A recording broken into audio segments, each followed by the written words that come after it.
There was times in high school that I had some things happen to me with, you know, guys, whatever, and I just wanted my dad to come and, like, check the dude, you know, like, just have my back, just have someone have my back. Adrian, how important do you feel that is with a female? I think it's very important. On my mother's side, she's adopted. She grew up fine. She had adopted family, and she knew who her original family was. She knew who her original mother was. To this day, we don't know who her original father is, and my grandmother passed away. My natural grandmother passed away back in April.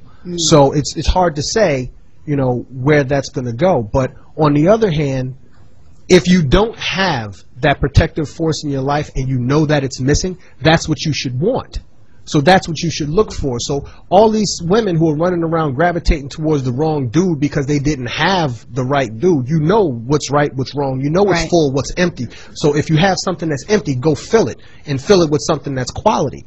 My wife's parents are still together to this day, almost 30 years, I believe it is. They had 2 girls, and then my wife's older sister had a niece. So when I came into the picture, we had our first son. My grandfather's happy now because now he got his boy. All right, now he got 2. You know, but my wife found someone that could protect her as well as, if not better than, her father. So the house. And you're a cop. You got, you know, well, you carry a gun. Shoot them up, bang, bang. You can beat niggas. You can beat niggas with billy clubs and mace and never get in trouble for it. Tina Davina, do you have a poem for us tonight? I do. All right. I used to love him, but because of him, my patience is 0. Too tired of waiting for my hero to walk through those doors. I don't give a fuck anymore. I abhor liars that falsely inspire little girls that one day daddy's coming home. Finally facing it alone, from preteen to all grown. Mad at my mom for the reasons he's gone. Still she stays strong while I wander about looking for solace in their eyes. Hiding behind the disguise. Playing off my insecurity as she's just shy. Yet I cling on to anything showing me affection. Leading me in the wrong direction. I don't want to confess it, I miss him. But he turned his back and didn't look back. For fear of facing the facts, that was the choice he made. I fall in love, commit, and then I expect them to stray, or simply walk away, reverting back to that day. One single man could have changed the way I expected them to treat me, upgraded the way they perceived me, received me as a lady with confidence and security, all because my daddy loved me. Nice. I'm sad and happy and all right. I'm confused. Listeners out there, I want to hear from the trifling men that left their children. I want to hear, how do you feel? How are you able to live your life? Does it bother you that you're not in your child's life? I'd like to hear from those callers. Give us a call, 877-2-106-106, and we'll be back with more after the break. Our topic, where's your daddy? How does growing up fatherless affect your relationship? We'll be back with more right after the break. All right. Laura. Laura's pick. That's your choice. Yeah.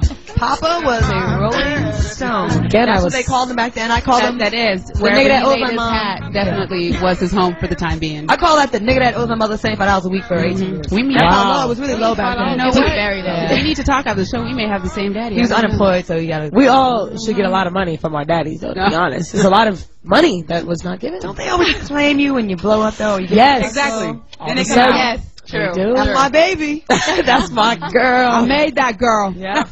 All right, our topic tonight is, where's your daddy? Shelly Real. Why are you asking me? I was going to go down the line. It's not just you. Keith Moses. We're going backwards, Shelly. You didn't know? Flora Santiago, where's your daddy? No, I had no clue. Keith, where's your daddy? He did.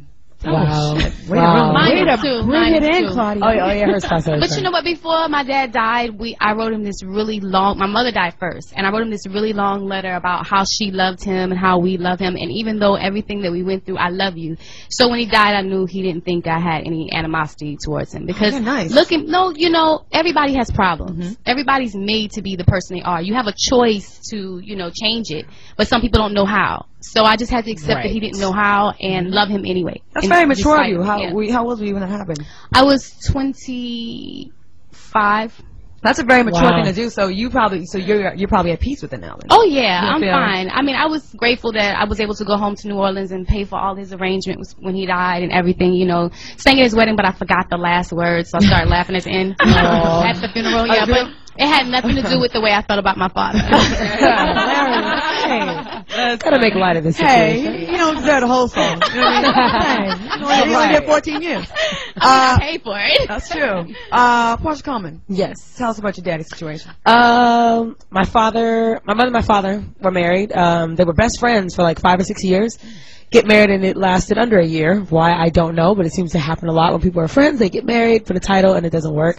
Father was in and out. He got remarried, had another child, which is fine. That's to each its own, but he had a love for my mother and wasn't coming back around like he should have been. But I had my brother who was there, who was like my father, so I never felt like I was missing anything. My brother's 17 years older than me, so he could have had me at that age. Yeah. And I feel like I got the best of both worlds. Now me and my brother are so close. We hang out together. We can talk. He's like a father figure, but yet he's like a brother and a friend. So. But on the flip side, you're very guarded. You're are. very guarded. I don't think it's because of that, though. I just think it's because I don't. It could be. No, I mean, but if somebody, but that's almost like saying even if it was an uncle, like an uncle was here like a father, would you still say the same thing? Yeah, because it's not your actual dad that made you. Right. But I'm cool with my dad now. Like, I put it this way, like my dad, great guy. We have great communication. He saved people out of a plane crash. You know, we have a good time. But do I feel like I can call him and be like, oh God, Dad, I need this, or Daddy's little girl? No. But if I call my brother, I know in a minute I can get that. So I really don't feel like it. Like that. I don't feel like I'm guarded. So your brother is your dad. Your brother is your dad. But it's Okay. because, well, okay, well, that's another topic. Yeah. H. Reed, now in your book, Yes. you talk, what's the name of your book now? Find a way to make a way. You're either part of the problem or you're part of the solution. Okay, so you talk about your relationship with your dad, right? Yes. Can you speak on that a little? Absolutely. Give us some positivity here for the fellas. Well, no, my father was always there for me, but I was even hard on him in the book because one of the chapters is about people who are called bubble busters, and he kind of took offense to that originally. But the thing about my father is that he taught me how to go after the things I want by not just giving those things to me when I asked for them. So a lot of things I wanted, I had to work for and get on my own. So in essence, he taught me how to be a man. I didn't have the flyest clothes when I was in grade school and in high school, you know, but at the same time, I learned to appreciate those things when I was able to get them for myself. Right. Okay. We have another caller. We have Cloud from Buffalo. Welcome to the show. Hey, what's up? What's up, Pigeons? What's up, Scoop? Hey, what up, Hey. Cloudy? Say hello to Tidra and H. Reed. Hey, what's up, H. Reed? And Deidre going Moses, I heard you on Fox last Friday.